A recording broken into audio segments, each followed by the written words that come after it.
পরীক্ষার সামনে কিন্তু কিছুই পড়া হয়নি।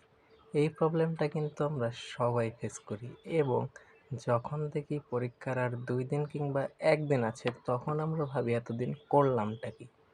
এটা ভাবতে, ভাবতে দেখি আরও পড়া হয় না। তাই যদি খুব বেশি পড়া তোমার না হয়ে থাকে, পরীক্ষার আগে এসে এইসব চিন্তা বাদ দিয়ে পড়াশোনাটা আবার শুরু করো। যতটুকু সময় আছে ততটুকু পড়ো।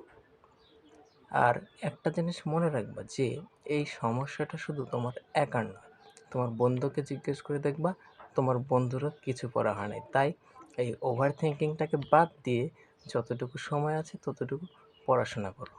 এবং ২ নম্বরে একটা জিনিস মাথায় রাখবা যে পরীক্ষার আগে এসে কোনো নতুন টপিক ধরবা না।